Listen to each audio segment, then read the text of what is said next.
everyone can have an opinion, and actually the reputation of business can be so quickly broken. Could take you 10 years to get your rep, and so quick to lose it. So I think it's just easy to go no foie gras for me.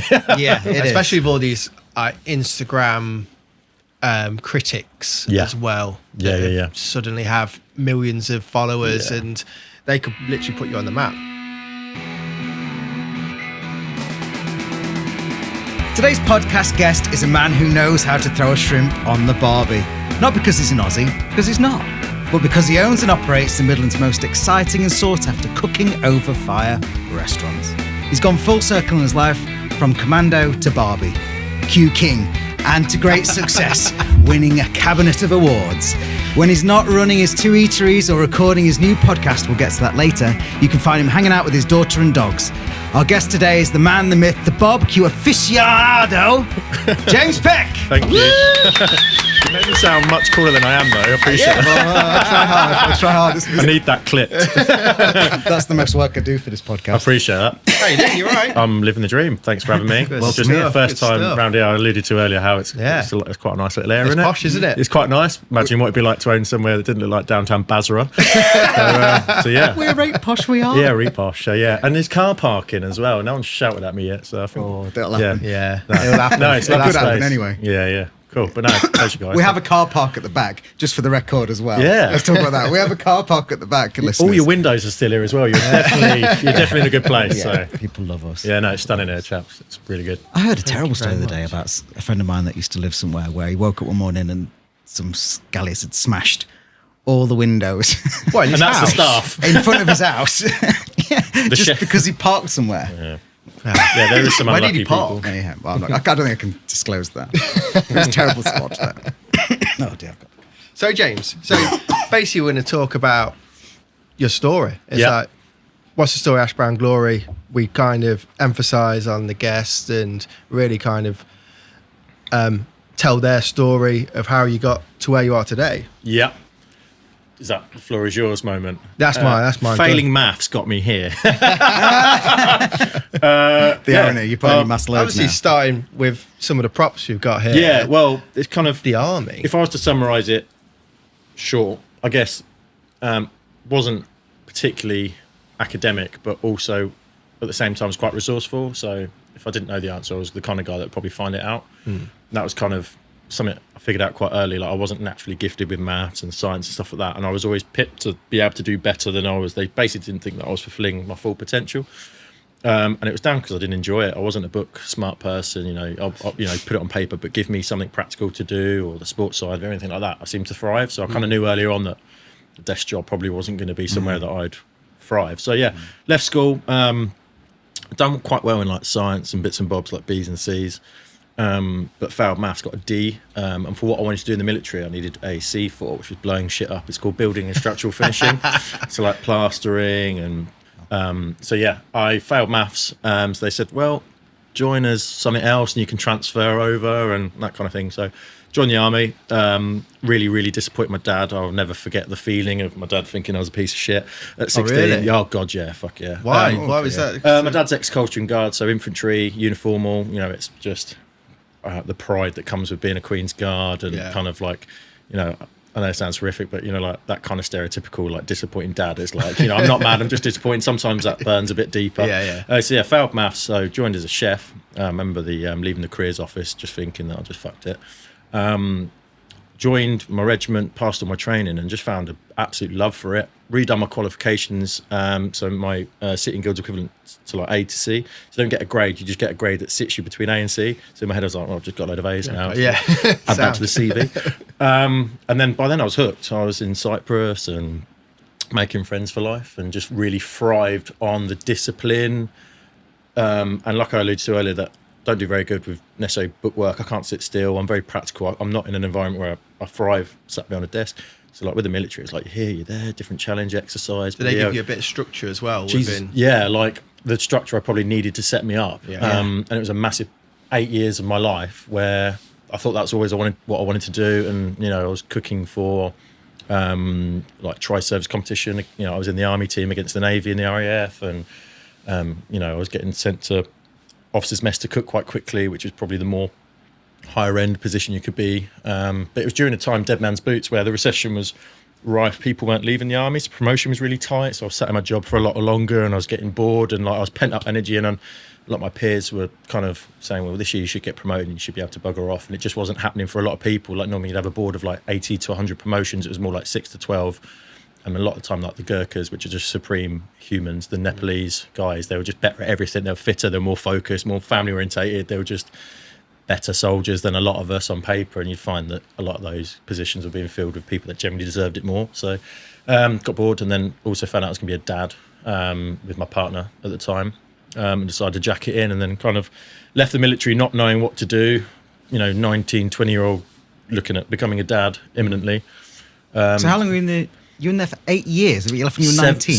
No. Did I miscalculate that? No. It was so I joined when I was 16, Right. and I left when I was 22 or something like that. But I found out I was gonna be a dad at like it feels so long ago, but I think I was about 20 when I found out I was gonna be a dad, and then you have to wait. You have to give a year's notice to get out. So yeah, the timeline is I think my daughter's 13. She could be 18. Who knows? But you can see that I wasn't actually gifted at maths.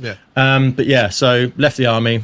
And I had to start at the bottom, basically, at whatever jobs I could find available. And, I found out quite quickly that what I'd gained in the military in terms of discipline and organisation and problem solving, unfortunately, there was a gap in my actual knowledge and cookery, especially the French background, your sous chef level. And I remember telling this to someone, like, it's my first big job in London. I blagged a sous chef job, not knowing what that position actually meant. And on my first day, I was wondering why so many people were asking me what to do. And then I was kind of confused why people were asking me. And someone say, how long for this or whatever. And I just kind of got through it, and I problem solved. And I found myself using that skill set I had of problem solving and finding out the answer. And someone said, what cuisson do you want on this bit of meat? Going for a toilet break, back in a sec. What is cuisson? Not know how to spell it. What is cuisson? And I go to the toilet. So people must have probably thought I had a bladder problem, but I just run to the toilet and Google so much stuff. Yeah. And I know it sounds awful. There was a massive gap where I didn't know, but I was finding out quickly. So got my ass kicked around London. I kind of learned how to manage myself, manage a team. Worked some really good places, worked with some good chefs. And then, do you find your background in the army helped you get through that period? Yeah, resilience for resilience, sure. Yeah, confidence that the army and that kind of give you. It was like a double-edged sword.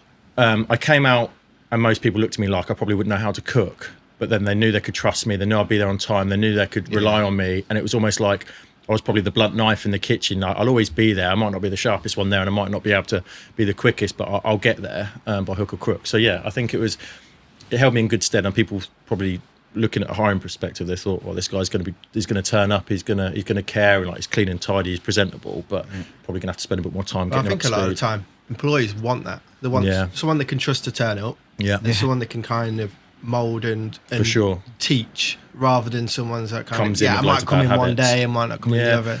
I think now from a hiring point, and chaps might be able to agree, like CVs only get you so far now, where I think personality and actually meeting someone and finding out a bit more about them is actually what gets them over the line. I think if you bring in a Ronaldo that has it all his own way and he knows how he wants to play and he's got that thing, it's really hard for them to mould to what your business is like. Whereas you got someone, hopefully I was that person that was a bit more like mouldable but has good through line, I think, of values.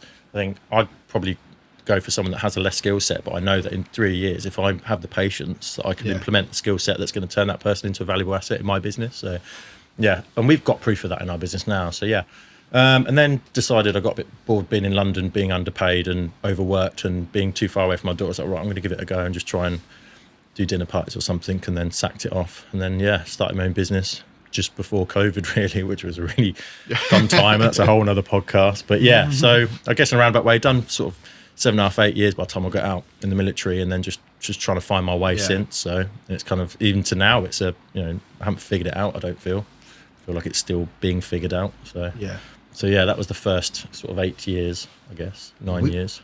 Just coming straight into Ember, like when we visited, and I'd been before anyway. Had you actually? I'd been before. I didn't know that. A couple of weeks you before, weren't weren't it? I wasn't there. Oh, sorry about that. Well, unless you were a piece of shit. Unless you were hiding somewhere. The thing is, I was probably in Potwash or... No, there was another dude that rocked up. I watched him turn up. God. It's a very exciting place to be. And, for the listeners that haven't been, you need to go. But there's this massive range with fire. Yes. With fire. Yes. And Just like windy uppy experience, isn't it? things Yeah. and bars and Yeah. griddles. And, Yeah. And what's the Japanese one called? Comro. Griddle. We've got a lovely British one now. Have but you? yeah. Excellent. Well, those things, and Yeah, it's yeah, just yeah. exciting to see. Yeah. And it's I a think real theatrical way Yeah. of cooking. It's a bit of a pirate ship, right? Yeah. I think when you come in, there's just something to look at. I think you forget how But that's the interesting thing, that is. it's Yeah. something to look at. It's something to entertain yourself Yeah, while for you're sure. dining. And Fire TV. Yeah. Does that come from the military, or are you just staring at the fire? It comes from not wanting to pay a bloody gas bill, to be honest with you. I think wood was a bit cheaper than gas at the time, so I think it was a more strategic decision. But yeah, no, I take for granted. I think a lot of people do. I think it's when I've cooked for a lot of clients that have been in very fortunate positions to have some insane kitchens. And I remember that first time you walk somewhere and the impression you have is like, Jesus Christ. But to them, they see it every day, so they're just a bit numb to how beautiful a space is. And I think Ember, I do take it for granted how lucky I am to have such a customer interfacing piece of equipment that is the USP for the business. Like I think, well, it's just a barbecue, but actually, Jesus Christ, I remember when it first got put in, I was like, I could die happy here. And obviously in the way that it's built, Yeah. I guess by design anyway, because it's a warehouse ultimately Sure. that you've turned into a restaurant. Yeah. It takes some vision in its Yeah. foresight, but it's a real social place to Yeah. be. Yeah, like yeah. when It's we my were there, house. you were chatting away. Yeah. We were trying not to tell you who we were. Yeah, I was we on were to having you. a I was good- like trying to find out who you were. having a good chat Yeah, about- I don't know whether it was the moment where I don't know if someone looked under a plate. There was something that's like, They're I chefs. think I looked at the That'd be- cutlery. Yes, That'd be me. I looked at the they're cutlery from and the then- industry. Let's find out where. Oh, nice cutlery. Yeah. James Welsh. yeah, where'd you get them from?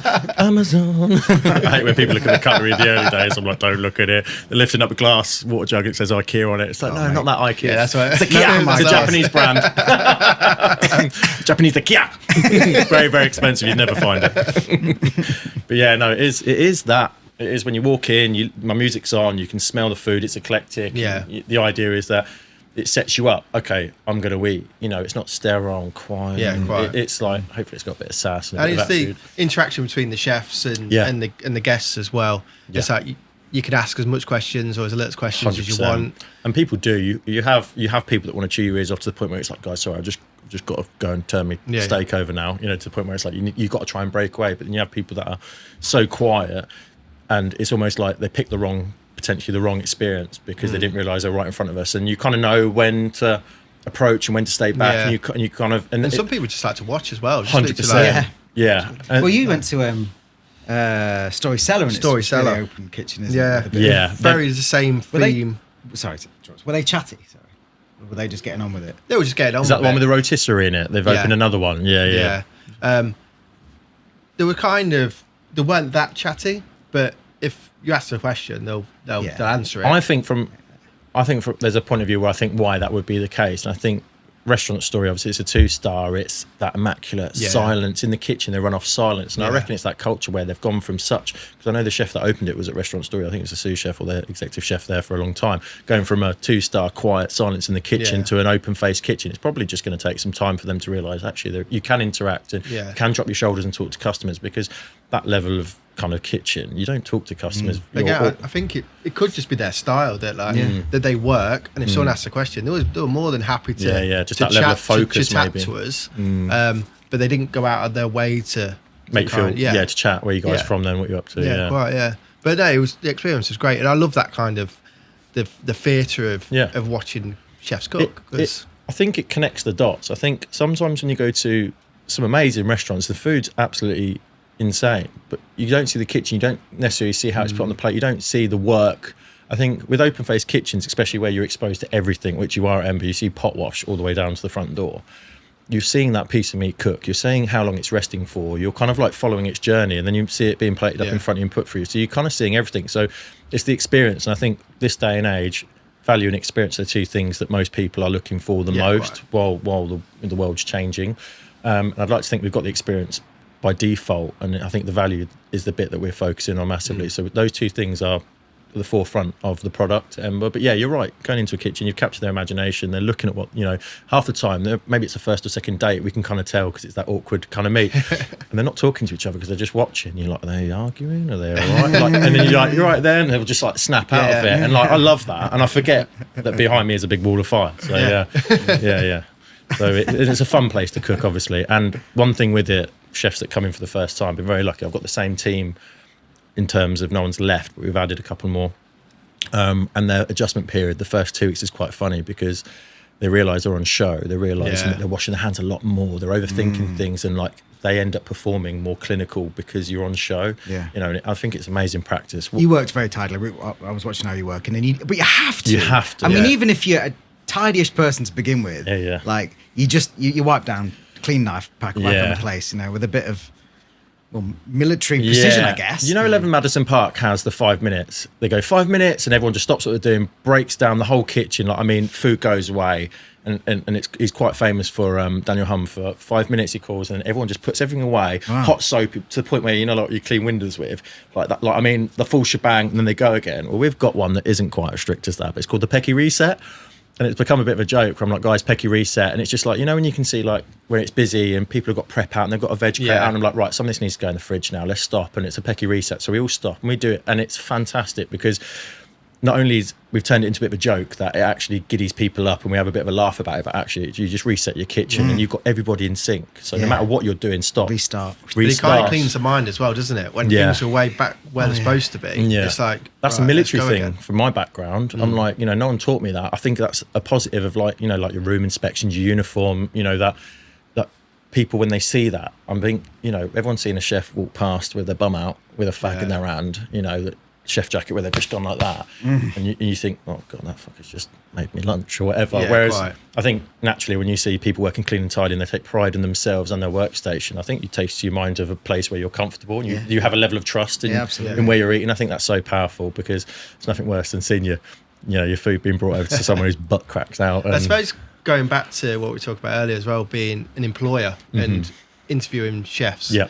You take that into mind as well if they can work in an open kitchen. I think it's always like, don't worry about people, just worry about what you're doing, because when you're focused and busy enough, you do forget people are there. I think especially when you're in the shit Friday, Saturday night and you've got tickets on, like people when they first come in, they're like, oh, worried about people looking. You just forget you're there. You're so focused on what you're doing. Like, obviously there's quite a lot of jeopardy in cooking over fire. It's not like put it in the oven, right, 8 minutes, it should be out of 180. There's less variables. It's either fucking hot or it's hot, you know. So you got to touch and feel, and there's a lot of moving parts. And you're so focused on what you're doing because you know someone is watching you. You don't want to mess their dinner up and throw a steak in the bin. So people just forget that you're there and they just lock in. So I think when chefs come in, that difference, it takes a couple of weeks, but they thrive off it. And also the personal pride of, so like I've got a young chef who's an electrician. Like 20 months ago, he was failing at college and hated it, and his mum just reached out and goes, look, he loves cooking, he's always cooking at home, I think that would be good for him. He won, I think it was runner-up Young Chef of the Year last year, and I've got another story of Hannah similar, but they're not from cooking backgrounds. But when they, in a short period of time, they've got to a point where they're cooking and serving a guest, and that guest goes around, oh my God, Dylan or Hannah, that was amazing. They are so fulfilled. I think that open kitchen gives you that. Well, I mean, ultimately, it just removes the divide, doesn't it? 100%. It removes that divide, and people can just interact. Yeah. And it's like, Jesus Christ, how did you make that? She's like, and you find their confidence. Goes, and you take someone that's been working in an open front kitchen for a year and a half, and you put them against someone that hasn't for a few years, and you can kind of see the confidence levels. There's a bit of a difference. So there are times, and I've, as an employee in a big hotel, sometimes you've been so busy, you kind of know what you're about to send out could be better, or the plating's a bit rushed, but you're so far behind, you're like, you let it go. With open front, there is none of that. You redo it. The pride is there, because at the end of the day, you get the ultimate initial feedback of it's lovely, or it's a bit cold, or can I have it cooked more. So ultimately, you're responsible for that. I think that I had a very similar training when I was young, because I worked on barrage hotels, and it was for American tourists, and I was basically their private chef for 8 people on a boat for a week. Oh, wow. So they were like... There's nowhere to hide. They would come in the kitchen, hey, Thomas, can I have eggs and bacon? Or Did you have one of the ovens that does that as you're cooking on it? Mate, it was terrible. Well, it was a canal, so it did occasionally rock, but I didn't get seasick like I do now. I got seasick on a flume the other day. A log flume? I'm seasick watching. I'm serious. I'm such a wuss now. That below deck? Was it a bit like that? No, it was because it was in the dark. I couldn't see where I was going, but anyway. Those especially in their formative years, I think it really helps just to break that barrier between 100%. Front of house and back of house, and just become, a more open person. And also, like I said, there's no hiding. You've really got to be quite... Forces you to be better. Open, I don't know what the word is. I'm struggling for words today, but it's like... I feel like You're really open, and you're open to crits. Yeah. Also, I feel like you become an extension of that dinner table. So, like, there might be 8 people around the table. It's 9 of you that are sharing that experience because you're cooking them. They're pulling you into that chat and stuff. But also, the criticism, speaking to people, like, I think you learn a bit of humility as well, for sure. So, 8 people on a barge might be a bit too intense for me, I think. And also, I wouldn't fit on it. No, mate, actually, I barely did, but I was about 4 foot wider then. On your Doing knees. the limbo. Yeah, wow. So, that would have been an experience. So you'll probably have some stories. But do you not come and knock in when the barge is rocking then? Apparently not. Did you double up? Chef in the buff. I just had a red apron. Yeah, boy. Fair play. And talking about the youngsters as well, you are quite passionate sort of bringing up the apprentices and and looking forward to the future of of hospitality. Yeah. Tell us a bit more about that. Again, being really honest, it's a double-edged sword. One, because I am passionate about people coming up, skill set, quite close with our local college, to a point where to kind of get the ump if I work with one or the other. So we kind of work with the younger generation, but at the minute we're working a lot with Malton College. And the reason... Is that where you went? No, you didn't. I'm You military weren't. trained. You didn't. Yeah. Oh, sorry. Yeah. I went to chase chickens and pluck them and kill them and fucking cook them and ammo tins Shoot and them. shit. Did you do that? TNT, Oh god, yeah. You learn how to catch a chicken and we used to make ovens in the floor with ammo tins. Well, like and stuff. Rocky. It's called Like OFCS, running around. Operational Field Catering System. So you'll put a tent up. You'll learn, if there was a gas attack, how to quickly put lids on stuff and pack up within 10 minutes and bugger really? off in your full tent. Yeah, it's not just. Right, James, cook me an egg. I passed. Collect £200 and fuck off that way. No, it was like we learn how to, with weapon systems on our back, cook and cater. But going back to the colleges, so double-edged sword. We'll come back to that. Sounds really interesting. That's probably another pod. I could chat for ages about that. But one, I'm really find a new, like, chef, you never know it all. I'll learn, you'll learn, we all learn something 100%. every day. Yeah. So the idea of knowing it all is fucking redundant. And I think anyone that thinks they do, that's when probably you're in trouble. You're in trouble and your ego's probably got bigger than your skill set. I'm learning whilst teaching. So I've done classes at the college and doing demos. I'm realising how much I've taken on when I'm passing on certain things. And it might be, when opening an oyster or peeling an onion, like some people just chop through the skin. I peel, silly things. You're like, bloody hell. You don't realise how much you've learned. And I'm learning a new skill set in teaching, which I've found pure enjoyment out of because it fulfills me thinking, Jesus Christ, I've learned a lot. And you're passing little things on. And it might be something small, out of 10 things, it might be only one thing they've picked up. And it might be clean up or the Pecky reset, which most people that I teach now know what the Pecky reset is and things like that. And I love it. And I've found like it be a bit of an escape from just cooking to tickets every day. So I've found a passion, but also direct access for employing. I'm seeing what's coming through and the people that I think I'd love to have in the business, and like what an opportunity to work with the next generation and pluck them from school. Well, So like, being a business owner, fucking hell, there's a couple of students there that need to not go to waste and they need to go somewhere where they're in an environment where they can grow. And I think it's having that access for my guys to enroll. So we've got people that have enrolled, the support you get back. It's just amazing. I love teaching. The teachers in the schools, they're just so supportive. Like outside of the school hours, they're going above and beyond. And it's incredible. And the real crime is that there's not as many chefs coming through these now.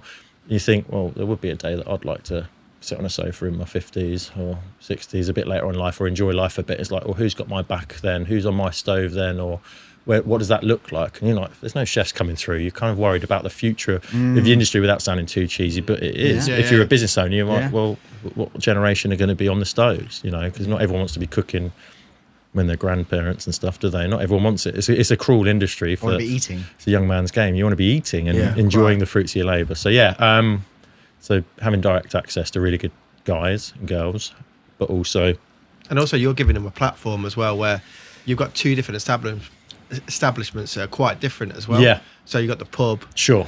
That Totally they can cook different, classic kind of British pub food, but then also Ember, which is a completely new style wild of cooking. child. Yeah. It is a wild child. Yeah, it is a little bit. We guinea pig everyone. Is there anything else like that nearby? Not near us. I'm definitely not in the inspired Middle East. I by don't think so, yeah. similar style restaurants, Yeah. but not near us. Rovey. I've been to Rovey. They've got a big turning. Yeah, there's some. In You'll see London, there's Ottolenghi quite a few barbecue there. culture now has gone ballistic. Well, yeah, obviously there's loads. That's the one I remember. Ballistic. But there's some fantastic ones. Berber and Q. Who's your favourite? I'm a massive. I'll go for a special occasion. I'll go somewhere that blows my mind, a bit more higher end. But I love going to Soho and finding that kind of chef's counter experience and stuff like that. The kiln. I've not done it yet, but it's on the radar. I used to love Temper back in the day when Neil Rankin had it. It used to be a lot more goat and a lot more stuff you wouldn't see very far, and it's still good. But there's a new one in Shoreditch, Smoking Goat. Yeah, I've heard of that. I've not been there yet. No, I want to go to Sophie's. It's quite good. It's like a big custom fire pit. The central, and they're hanging all the fruits and stuff, but very Francis Malman and very Argentinian style, and I hit that up. There's just loads, and I've probably forgotten the ones that I've been to recently, but yeah, even I went to Counter 71, which is Joe Lecker, a couple of weeks ago for my birthday, and they had even just a Comro in there, and a lot of the elements were very smoky, even though it wasn't a barbecue restaurant. So yeah, there's some fantastic places. But yeah, you find that interesting, going to different people's restaurants and learning and watching what they do. And I'm a weirdo. I'll go and see how many hand washes they've got in their kitchen and how many boards they've got, and like it's almost pick like up little things from there like that. Not to criticise, but just like I'm wondering what the big dogs are doing, because we're very much we started with nothing. We're not been bankrolled or invested in. It's very much like the day we opened, we had 300 quid in the bank. We were thatched. So we are very much like I wonder what the guys we're aspiring to be like are doing, and like how many times he washed your hands, or like I'm looking at the silly things, not to pull or criticise. I'm just like, where do we sit? Where we are compared to the people we want to be like and stuff. And Fumo is one I want to go to. It's a 1-star and it's all open fire. Fumo, I think that's Shoreditch way. And then I want to go to Sabor as well. There's a lot of open fire cooking, a Spanish 1-star. Yeah, I go to these places. I'm like, do you know what? If we had a very expensive sommelier and we probably had better heating and, a nicer car park, like, if we really put our eye to, I think the car park's good there. Yeah, if we parked.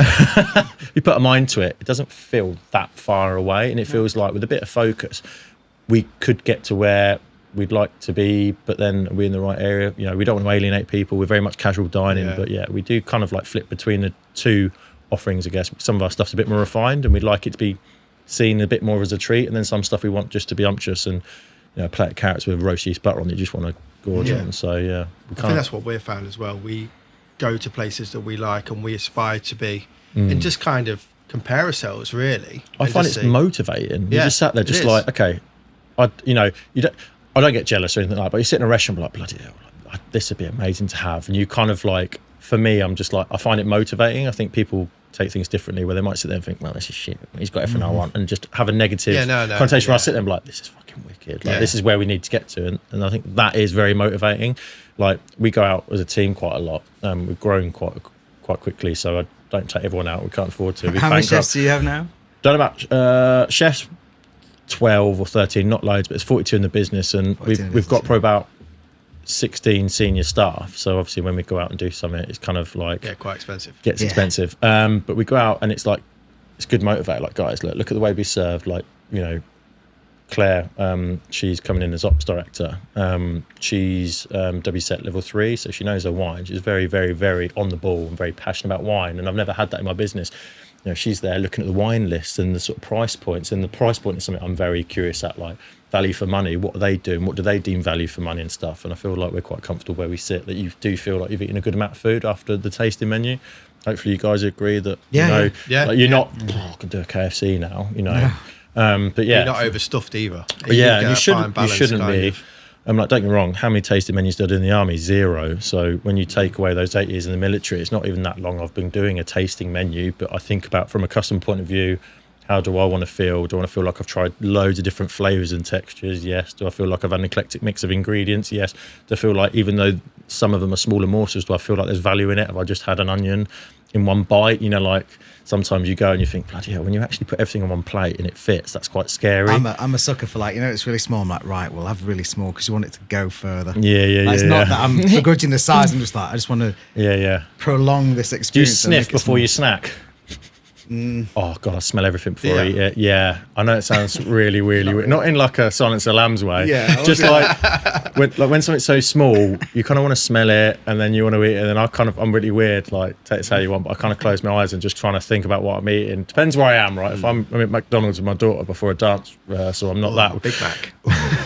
That strawberry sundae, just it's the dairy, it's coming through at the back. No, it's just more like, you want to savour it, and it's right when things are that small. Like, I've been out for dinner with someone and they've wolfed it and they've not thought about the dinner. Yeah, it was nice, and I'm still there kind of thinking about it. I'm like, guys, what was that? There's a bit of acid in that, and that 71 I went to, they use a lot of chili. There's like, I think there's only one dish minus chili, and it's one of the desserts, but every dish was complimentary and different in the way they use it. Some smoked, a little bit more pickled or whatever. And like it evoked a question at every point, and it's if you don't take it slowly and think about it, so it's like the experience again. It's making you think about your food a bit more instead of just. Do you know what I mean? The next one. Yeah, that's what I'm saying. Like, I'd love to pull it out and just take that time, even if it is just that button onion. Sorry, what was in that? How many grams? Yeah, thank What you. is your recipe exactly? It's looking at balance as well. If you've got like, just say a lemon gel on there, it says the acidity against the fat, and it's just how much lemon gel do you put on that to balance it all out? Yeah. It's and I think every chef's different, so it's always their interpretation of balance as well. But yeah, some chefs, like I probably was right in the beginning, I just thought that everything had to be foie and rich and buttery, and actually when you have like even more than 4 courses, you're feeling a bit shit. So actually a lot of lightness in there, a lot more vegetable focus. I think people are finding enjoyment in a lot more vegetables now, but as long as it's not gaff, it's a good vegetable dish. So yeah. I really miss foie gras. I can't eat anymore. Like, foie royale is the way that keeps you out of trouble now. I'm just done. What's that? Foie royale? Oh, you don't know? No. It's not as good, but it's just an ethical version of foie gras, and it means you can put it on your menu and not get your windows stayed in. So yeah, I do miss it. It was so delicious, but it's so completely wrong. You just got to eat it when no one's looking, and then just it is. Just feel good about it. I remember just having those things. Like it's like gold in your hand, and you're cooking it for someone. They're going to eat it. You feel a bit don't evil. get those. Well, we do with different things, but like that just doesn't happen anymore. As long as it's tasty enough, it can be a bit evil enough, right? I don't know. Most things have a cute face. Yeah. But yeah, no, foie is one of those things that we can't have it on the menu. Just, I think you probably know now as a business owner, there's just a lot more to lose, and I think there's a lot of politics in restaurants now, and people can be more vocal and stuff, and it's quite easy to change a narrative in a restaurant if you have like a bad review, or if you do something that's seen unethical. It's quite a quick slope down. I can remember even like back in the day, we worked at Hammer and Pincers, and we had foie gras on, and they had protesters outside the restaurant. Well, do you remember Johnny Mountain, the one that walked out a Great British Menu because he got a 2 from Marcus? Yes. Well, do you know he had a restaurant in Australia, and he basically turned around and went, "I'm not feeding vegans for whatever reason," and he got cancelled and shut down within months. I don't know if he's still going or not, but like people were booking tables and cancelling, like his business suffered. I remember that episode of Great British Menu.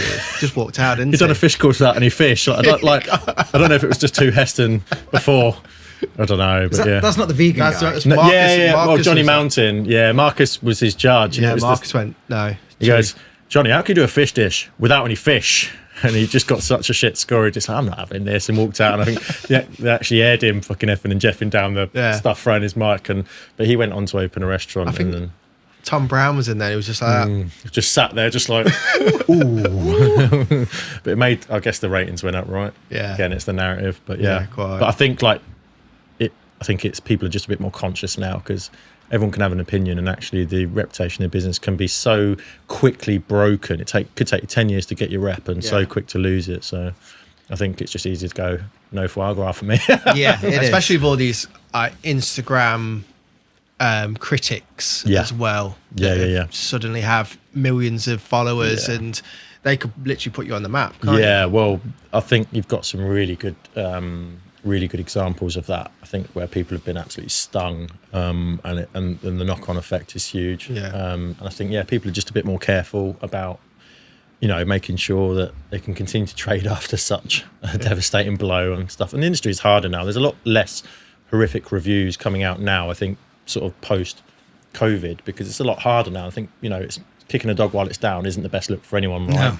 I think when people are just making sure that they've got their bills covered and staff paid, to then get a review, that's huge shot in it. Let's be honest, because not to be horrible, but a lot of people just see the headlines, and the judgment is so quick that if you actually read it or take the context out of it, it doesn't really make too much sense. So and it's one person's opinion other than the amount of people that are supporting your business. So talking of being judged, you sneaky sausages. So saying winning Great Food Club's Restaurant of the Year. We had 4 restaurants to go to. We got given the task of choosing the best restaurant, which was great for us, because we had 4 great places. How do you get in said club? well, we got Matt on the podcast, and we're like, Matt. and he offered it to us. And we're like, wow. Didn't he offered us prior to that, didn't he? He came in for lunch one day and we just had a chat, and he was like, I think do you want so. it? But it's because we won best Yeah. cafe, and he knew Yeah. we were from restaurant backgrounds. So Yeah. he asked us I can whether- imagine it being like. You might be a judge. You might be asked to be a judge. Do you know can't what? win it I don't again. know if I'd handle the pressure. I think. Mate, it was really. It was hard. I no, say the really pressure- easy. I thought it was the, gonna part, the judging part was hard. The going to the restaurants was. Did you easy. walk Oh, in that's great. different? I don't remember you walking in with. I had a- Seat, please. had Did a you book feel open. a bit like? No, I just wanted nice food. No, see, I think I Yeah. would. I was hoping for a really, really difficult decision. And we did. Well, We did have a I think good it one. was. I think we were torn with two places especially. There was Carpenter's Arms. The food there was delicious. I wasn't going to was- name any names. Oh yeah. Well, everyone knows. Everyone knows Insurance the Ford, policy. don't We they? love you all. Everyone knows the Ford, didn't they? Yeah. Food there was delicious. Yeah, it was unbelievable. Place in Oakham. I'm going Forget back the there. name I was of thinking that. about it the other day. That was delicious, and yours was delicious. I think theatre of your place was the tipping point for us, Sure. as in the whole experience of Yeah. the place. Again, it's the experience, isn't it? It's like you want to go in and it's not just food. And I feel a bit guilty sometimes. I'm like, because I've got an open fire, and got then the edge. a really good friend of mine Yeah. has Yeah, it. but you've got the bollocks to have the edge. Yeah, Yeah. but But you're sometimes the you'd be idea rewarded to for do that. yeah, you know fuck what I it, mean? I've got It's the not- fire. Yeah, but I mean, like, Clip it's that. it's almost like plate for plate. What we first year we were quite lucky that we won pretty much everything regionally there was. We even made the national finals of one of them and stuff like that. And looking in, it looked like we were entering everything. I actually probably hope you guys connect to this. Bums on seats is the most powerful thing for me, and the accolades are a pat on the back and a thank Yeah. you and a reward for hopefully hard work and Reward for the team, isn't and it? the team. But what that does for your youngsters is like unparalleled. The confidence boost and the bloody hell, this is why we're putting in good hours, and this is why we're doing a job in front of like.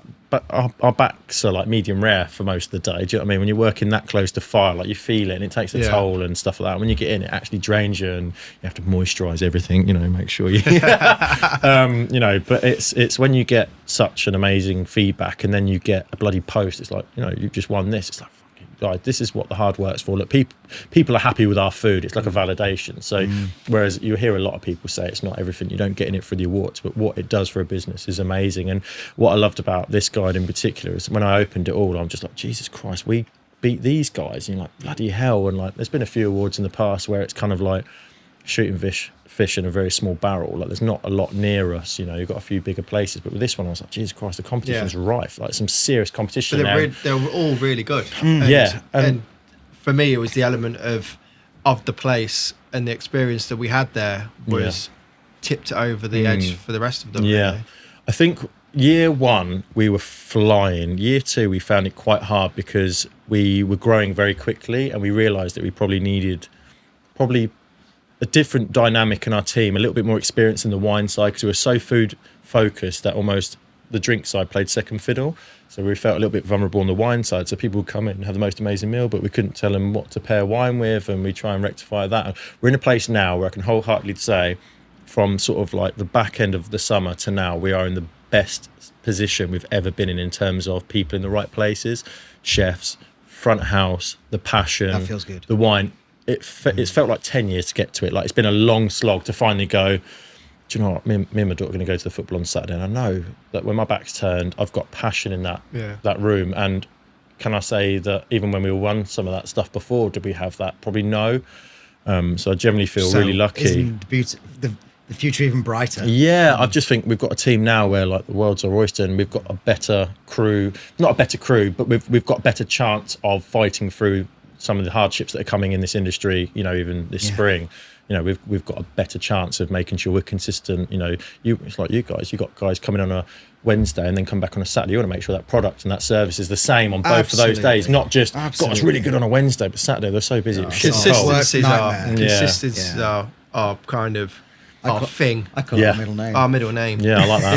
It is our thing, because everything's spec'd out, everything's done exactly the same. Yeah. One of my worst fears is someone said, "Oh, that chef's not working today, so it's crap." And it's a like, business it's fucking killer. crap. That's Because bullshit. then you're held hostage. Yeah. Yeah. It should be the same. Whoever comes in the kitchen should be able to make exactly the same as the other person. Yeah. And present it exactly the same way. Yeah, we struggled early when I first came off the stove in Ember to when we took on the pub, because although I had an amazing team, I would say they were less likely to approach a table and chat shit.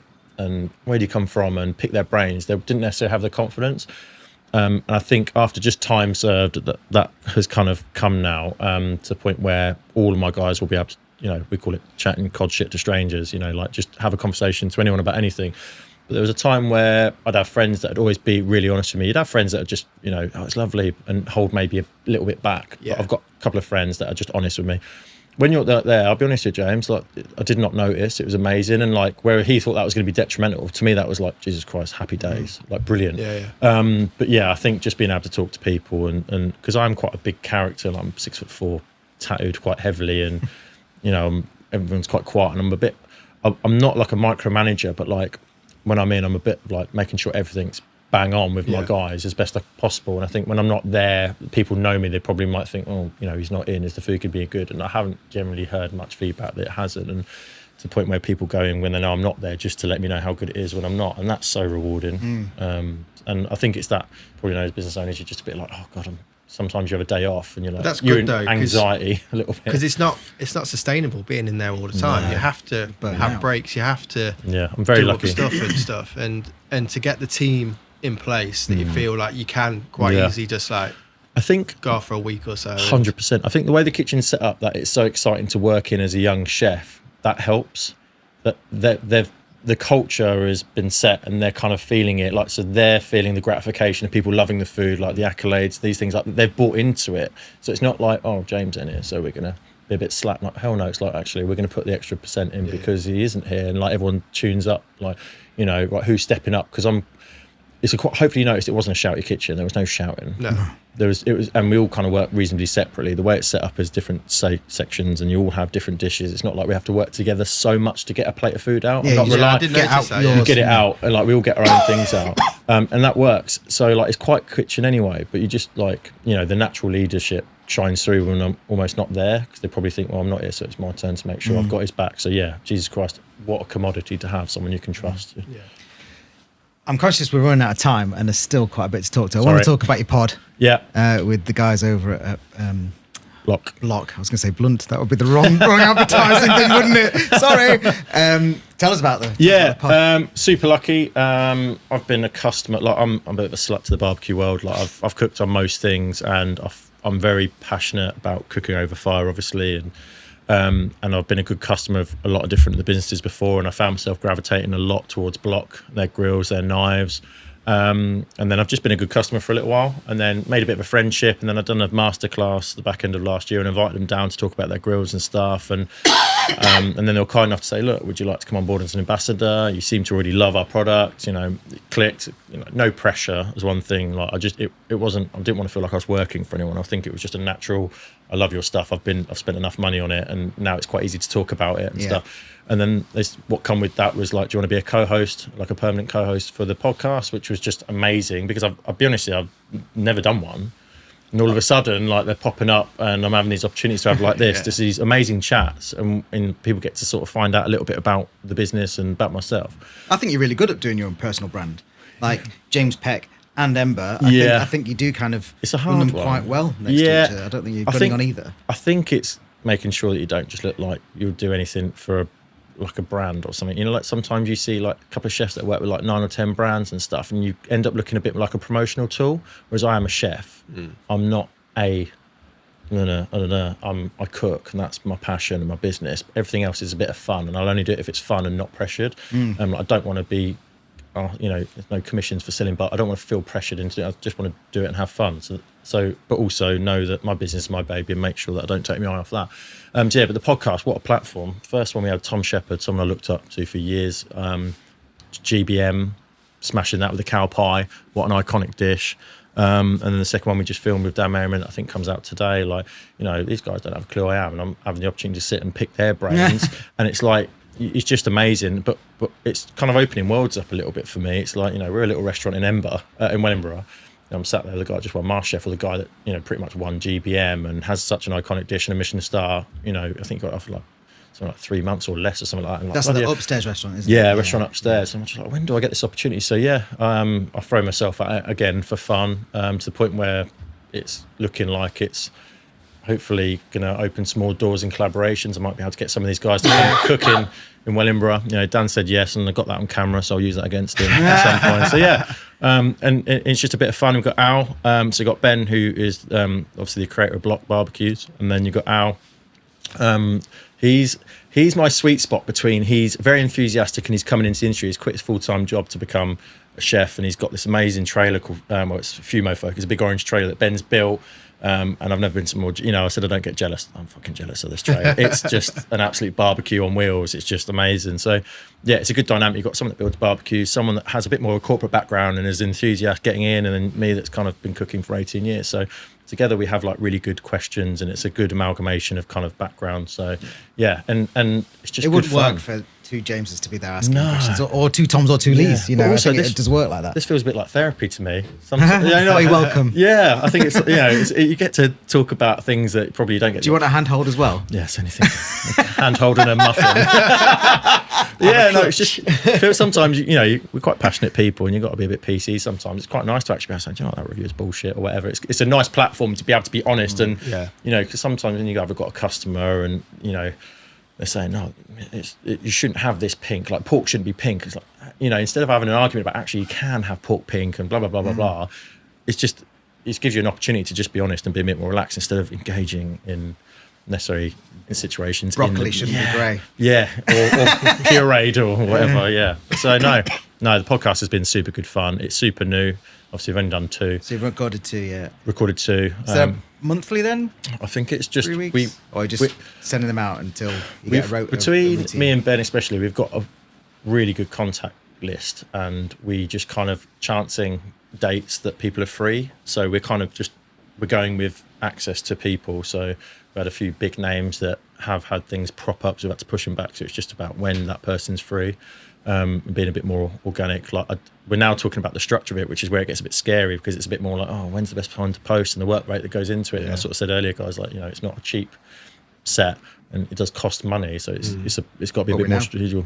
Yeah. So yeah, we just need to make sure we don't want to just waste them, and just, you know, want to make sure we try and make the most out of them. So you use it. Where do people find your podcast? So yeah, Blok, Stock and 3 Smoking Bros, Spotify, YouTube. I think Apple Music as well. So yeah, you'll find it's got its own Instagram. So yeah, Blok built up a massive Instagram. I think it got blacklisted or something. I'm not sure. Maybe it's sending barbecues to the wrong parts of the world. I don't know. Like, but so he's got a massive account that people can see it now. Like, so he's just changed it. So we've got some really good eyes on there. But also all the people that follow that already are like big time. You know, like Sat Baines. And he's got a big following, hasn't he? He's got a very big following. It's so a good brand. I own a knife. I like it. Although I've got the Sheffield range. Oh yeah, I'm poor. I'm going to say they're expensive, but it's still bloody lovely. Yeah, it's just nice. I don't use it. I'm like, it just looks so beautiful. I've got a big, I call it the Chinese chicken head chopper. You know, like the big, whoosh, you know them. I've got one of them, and I smash it for everything. Yeah, I use my knives. Yeah. I smash it. Well, I do. I forget it's there. Yeah, well, that's it. What have you been doing? Opening tins of beans. I'm terrible at sharpening knives. We're admittedly terrible. I just go, can you sharpen this for us? We're admittedly terrible at sharpening knives. Oh yeah, it's a bit of a craft. I'm not too great with the whetstone, but give me a really good steel. I'm pretty. I'd like to have a go at that new thing that they've got. You see that one that's like the one that keeps on the angle. Yeah. Oh, I haven't seen that. Oh, with the ball. You'll get marketed. Yeah. I've seen. They're like that. Looks like it works. Can't come in here, mate. Not today. Right, I think we do have to push on. Yeah. Shall we? What's the code word for when I'm blabbing? Give me a wink. Peck wipe down. Peck wipe down. Peck a reset. Petty shut up. Shall we do the quiz first? Yeah. Pop quiz for you chaps. Before we go any further, no quiz would be quite complete without a trophy. What the fuck is that? So That's what I said. It looks like a sex I created toy. a trophy. It's called Hash Brown Henge. And What the winner of between Lee and I is someone of. Oh, well, one I of don't us get will to hold keep this. that. No, So this you is just for us. showed me that, got me excited, and I didn't get a chance. No, you're the quiz master. We're the quizzies. So what's the story? What have you glued it together with, darling? Hot glue gun. A lot of glue as well. A lot of passion. A lot of glue. Hey, I wanted to make sure. I wanted to make sure I don't have to do it again. It was embarrassing enough doing this in front of my This kids. was supposed to be a surprise for me. Yeah, and he fucked it, didn't Did he? you have to build it? No, I just fucking looked in the bag, and I was like, what the fuck? Right, so I'll present this to the winner of this quiz. Yeah, you will. I'm actually really. They look. They're not. Do you want to eat one of those instead? I'm actually really impressed because did you make them? No. Oh, I was going to say, like, you're in the wrong. Look at that. McDonald's are going to come for you. I tried to get it. I tried to get it 3D printed. I tried to get exactly this. I wanted this, basically like that, 3D printed. You've smashed And it. the guy was like, "I'll never be able to make it look like that." I would have picked that up if you put it on a plate and tried to eat it. No, you would not. I would have, because anything crispy, saturated, and deep fried, I'm a glutton for. I'm a little slut for anything deep fried. Well, we've got a hash So brown. So this hash is what's up browns. for. I'm actually jealous. That's the glory. That's not coming with me. That's the glory. Yeah. So do you want me to hit you? Yeah. That's from that Japanese brand as well. Oh yeah. Yeah, I know it well. I've tried to go down the middle in a little bit, and I've with questions. And is it the first one in, or we got buzzers? How does it Yeah, I work? think shout a name. Yeah, let's go. Just shout. Okay, first one. We've already sort of referred to it earlier, but what does the term cuisson refer to? Tom, how something is cooked. More specifically? Well, if it's rare, medium rare. Yeah. Well Cooking done. temperature, cooking. Yeah. Yeah, well done. 1 point Gryffindor. What is the Maillard reaction in your own words? The Maillard reaction. I can hint if we get stuck. Go on then. It's the potential process of taking said something out of the fridge and then its next step. Got to You're to doing temperature. No, that's the cuisson. Maillard reaction. Is it, Tom? Is it like the relaxation of the thing that? Yeah, no. So I'd say the same thing actually. So Room it's temp. temperature. Right, guys, just to let you know what's on the line here. Have you not listened to the podcast? We are terrible at this.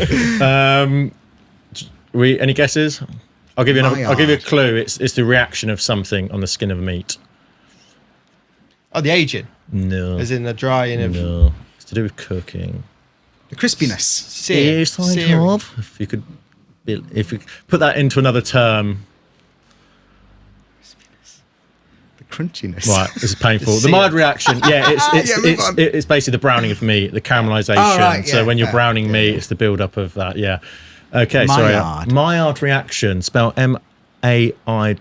But yeah, it's the browning of meat, it's the caramelization of sugars and proteins and amino acids. Okay. I'm really thick, but I thought that was okay. Moving on. What country does tapenade originate? Tom. France. Well done. Come on, Tom. Come on. Lee. Let's go. Yeah. Where is the onglet or the hanger steak from in a cow? Tom. Oh, Stomach. Whereabouts? It's down here. Yeah. Yeah. It hangs. Yeah. Do you know what it hangs next to for a bonus round? Bonus point. Well, the brisket. So it hangs. It touches the diaphragm right next to the liver, so it's quite awfully.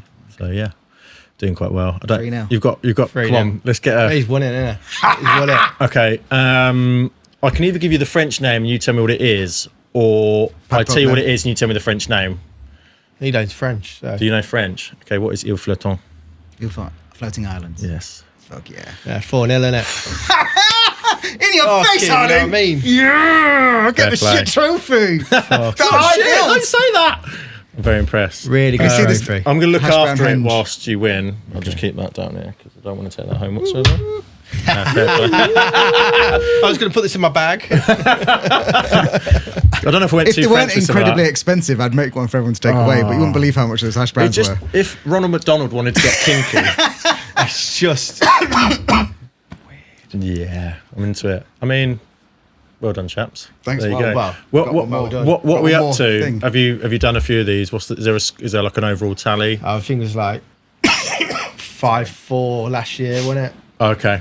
Oh, and the winnings. Yeah. I can't remember who won overall. You won overall last year, And I'm in but the it was a lead lot now. closer. Think- It was closer. So Lee, we're gonna was a lot have to shitter. get on even because he's very very happy with himself. We're gonna have to get Fucking that. is he? I Yeah. am. I'm Yeah. super competitive for shit like this. Yeah. I don't know if I need to throw another. Better not. Just Go leave on. it at that. Do it. Yeah, Yeah. leave it at that. Yeah. I'll just keep quiet and let him answer. Don't want it fine. Tom's like, yeah, more questions, please. So I won't answer. But what we have got new this year is a hot sauce challenge. Yeah. So basically, the guest and one of us is gonna have a little Thank you. hot sauce challenge. More- See more how hash hot we brownies. can go. These are like I don't know. Do we need like a dipping pot or anything like that just to pour this into? I think just pour it on it. So we've got Well, that's this week. seriously heavy. That's some weight. You know, This week we've got the sauce. sauce shop hot sauce set challenge. If anybody wants to send their hot sauces in, we'll be happy to show them. what your tolerance is like with chili? Medium. I'm pretty Medium. high. Not- Are you a not- Nando's medium? Other restaurants are I think available. so. Yeah, that's my limit. Not too hot. When you start seeing like devils and loads of X's on it and stuff, you're just like, why? When I was in Australia, one of my first jobs was working at Darwin Country or Show in the Northern Territory. And I worked for a guy called Horrible Haggis that was from Tasmania. Right? I don't know why it was called Haggis. They just called him Haggis. And he had a couple of hot sauces that he sold. And one of them was called the Arse Dropper. Arse dropper. And I This still one's got love pulp in it, you know? That's going to be evil. It's got what in it? Like pulp. It's got like bits in there. This one's the one. This one's horrendous. Right then. So let's make That this one's quick. first, isn't it? Yeah, let's make That's this the lowest one. Oh, we probably should open these. It's the before. ones with like the skull and crossbones on. I haven't seen It's any just like, goggles why or would you gloves have yet, that on? so we're just going for it. Oh, yeah, you're not going too much. Stuck in. These hash browns, by the way, from a technical point, are looking incredible. So I might need to find out the All secret. All Lee. Oh my god! So we Surely make not that much. these. How much do we make a week? It's over 500 hash browns a week. What potato are you using for said hash browns? Lovers. Don't say. Did you say? Did you whisper? Do- Don't do say. we say? Oh, We use lovers potatoes. the way you're pouring this on quite generously scares. That one's all right. Are we going from least hot to most hot? Yeah. Yeah. Oh, we? Yeah, we are. Yeah. Yeah. That one doesn't seem. That one's not as hot though as that. That's hotter than that.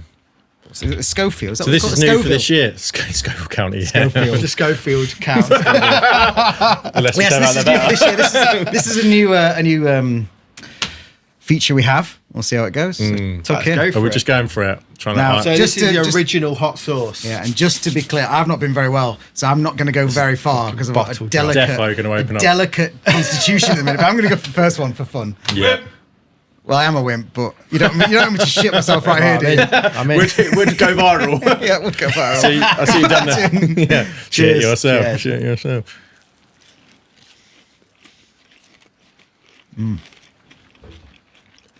Initially, not just Cold the hash heat, but it's got brown. a nice little bit of acid into it. It's quite tangy.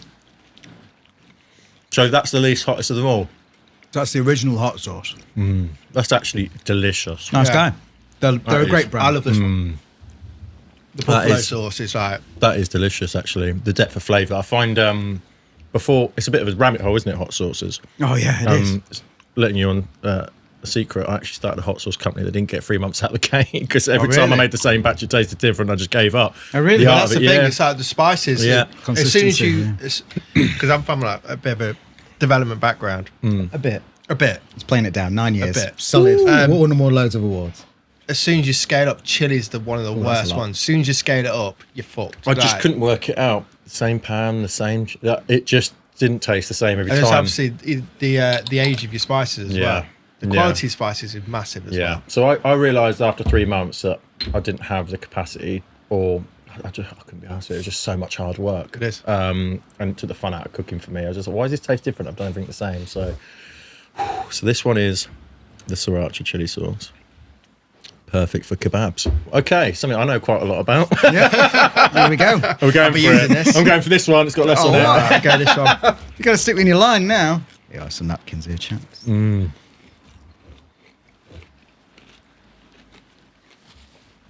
I just say, the crispiness on that, Still. they are phenomenal. Again, that's got loads of depth. Yeah. Tastes a little bit smoky almost. It's got. A little bit I don't know if smoky, they quite burn- tomatoey. Yeah, that is delicious. Okay. Yeah, that's nice. It's got a nice little Yeah, it's warmth at the end. It's not. I it's don't not think that's hot. overpowering. It's not. I'll be honest here. I almost say that's got a little bit more a heat to it. But yeah, that's that's delicious. We use sriracha a lot. I'm obsessed with it. Yeah, Sriracha sriracha's good. mayos. Oh my god. You know, sriracha sriracha mayo's honey. You know, hot honeys with sriracha in it. We've yeah. got hot honey flatbread on at the minute, and it's flying out. Yeah, Yeah. it does fly out. Yeah. I said because we've got our own bees as well, so we have our own honey and. It's actually amazing what you guys have done in this space, isn't it? Yeah. And you've got a lovely canal just down the road. That doesn't have a shopping basket in it. I bet it does. Right, why are we Yeah. not finishing them? Come on. It's you, Lee, innit? We've got five to I'll do. finish them Here. when we're not on camera. I'm not scared to look fat. So whilst I'm pouring, folks, remember, if you haven't already, give us a little like or... You're going to have to do an Elton John. Tell us what you're thinking about all this in the comments on YouTube. You've got to do Elton John. Only You've got good to smack though. its bum before it comes out. He's not doing it, is he? There we go. So this one was your favourite, did you say? This is my John? favourite. Yeah. Fuck his bomb. Is that what you said? You've got to smack its bum for it to come out. It's the Elton John of hot sauce. Not doing anything here. We need like a little knife. You have to get your pinky in there, haven't you? I don't think it'd fit. Imagine if the lid come off now. Twice Hot like a sauce tiger. all down the thigh. It's because it's that buttery, this one, isn't it? There we are. Probably too cold. No eyes were pained in the process. This one looks really different. It looks a lot lighter. It looks creamy. Yeah. So Strategic this is and going buffalo for it. hot sauce. Sharp, rich and hot. This is what buffalo style sauce is all about. Stick this in grilled cheese sandwich, coat wings in it, or use it as a dipping sauce. Made using our signature barrel-aged jalapenos for a full-on flavour. Straight away, that makes you think buffalo, doesn't it? Wings with like buttermilk wings with that tossed, and then blue cheese dip, isn't it? Like you sometimes pair with that, just like a little bit of blue cheese Yeah. blended with a bit of milk, and then Weirdly with celery. yeah, it's delicious though. Yeah, do you know what's really surprising me? So I'm not too familiar with hot sauce, but all of those I would pick up and eat now. Yeah. Whereas before I would have just stayed away because They rarely step a foot wrong, honestly. There's a Yeah. couple that I'm like, oh, I'm not sure about that one. But generally, I've got to tell you, yeah, I do like no, what they're they do. delicious. And we're not being paid I'm for still this. slightly scared of that one. That's it. Is that? Yeah. Yeah. Very good. I think that's where I bow out. Which is your chaps. favourite song? Ever? I like the pineapple one. The pineapple one. Burnt pineapple. Burnt pineapple. Yeah, the, that's wicked. the great thing with Delicious. these guys as well, they do like collabs with chefs. James and different Cochran. Just people. about to say, James Cochran done one. The Scotch yeah, bonnet chili jam. Jesus Christ, who's that? Oh, what have we done? You did 4. Oh, That's because you're not James, you doing that fucked one, it. ain't you? Yeah, I'm not doing this one either. For punishment, you eat that one. The bukkake chili hash Go on. brown. Because I know our Do you know what? Our I'm cheese gonna have it. toasty. I'm gonna take one for the team. Our cheese toasted. We have the Scotch bonnet chili jam, and it's just a winner. Wow, I do love hot sauce. that is getting hotter. Actually, This that one's is delicious. That is cheeking it. That's knocking on the door. No of- one's crying yet, and no one's asked for milk, so we're all right. Thanks, I don't want to look like a pussy. Yeah, am I blushing? Just rosy. That's aftershave. That is warm now. I'm not a pussy, but just having a So little- you got water. I've not got water. Unprepared. We are very unprepared for this. Oh, that popped. It's all the Scovilles. It's got lumps. Schofield. It's all them Schofields. the Schofields. So we know this one's really hot. this is fucking- That's why it's a. Have fun. You have to double up. Oh, come on. I can't, mate. I've been very, very poorly. Go for it. Then the ash brown helps with the heat. I would love to. I was game for this. Oh, it's climbing. I just thought, no, that's all right. I know it's getting very hot. It's attacking my face. Sweet Mother Mary, my lips are on fire. You know, Sweet Mother Mary. I don't know if you can hear me breathing out flames. Have you seen Little Nicky? You know when he sleeps, he's like, la, la, la. Blah, blah, blah, Satan. Okay, now, boys, that one's, that's my limit meat. Oh, there we go. You completed it. Warm. Yeah. I don't know. I mean, I'm not in your headspace right now, but I feel like we've got to have like That's like a double mecha dip. one. Yeah. Yeah. Because this is definitely doable. I'm sweating Yeah, this is a little definitely bit. doable. You know what I mean? I feel like that one That's can- hot. That one you pull out for a pike trick. Otherwise. I've done that. Harry used to work here. I've given him that on a camping trip. Hey, Harry, try this. And he poured it all over his chips and started eating it. And he was like, Harry's a 15-year-old boy as well. That made him into a man. yeah, it Jesus Christ. So funny. So funny. Well, James, back and forth. it's been an absolute pleasure. Thank you so much. Do you want to tell anyone where they can find you? This is your call I've to got to try action. and do some book words at the now. restaurant. Yeah, produce some words. It's hot. Look to camera, please. It's hot. You can see I've got sweat on. Yeah, we can find me at Restaurant Ember or the Four Pairs, Little Harry. Yeah, and we're doing some master classes. I think we definitely need to do a collab of some description. That's why I was We're up kind for of it. like, do you Yeah. ever have guys here? I Yeah, think we're we up could for have it. some fun. Yeah. For sure. No, I At think both places. Yeah, 100%. yeah, we'll have some fun. Get you in front of the fire. I love it. And then, yeah, I think that'd be good fun. But no, yeah, appreciate you having me on. It's been good fun. Thank you. Sorry for You're all very the effing and jeffing. Don't worry about It's that. called passion. Yeah. Now I need some milk. Yeah. I guess a question for you guys. Who you having on, or for this year? You've got some big plans for the pod. We have lots of what I think are big names, but no You guys seem very well no organised. One thing I've confirmations on noticed. them. Oh, it's all very up in the air.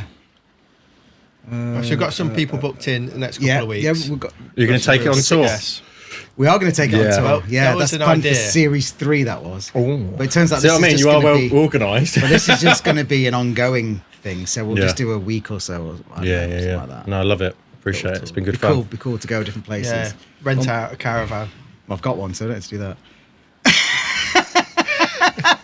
Don't steal my trophy. No, cheers, boys. Thanks for having me on. Thank you very much. Thank you. So just before we go, remember to like, subscribe, tell your friends, maybe pass on the pod to someone you think might like to go to Restaurant Ember, and we'll see you on the next Do one. we push the bell button here? Yeah, go ahead. Ding. Subscribe here. Oh, yeah, well, he didn't do that. Am I going to have to add in? Well, one many would be good. good, just to start with one. Subscribe here. Subscribe there. Subscribe here. You can do anything, it'll be fine. Yeah, we'll see you in the next one, eh? Tom's on fire. Got a fat Tom. Yeah, I'm glad you done that right at the end.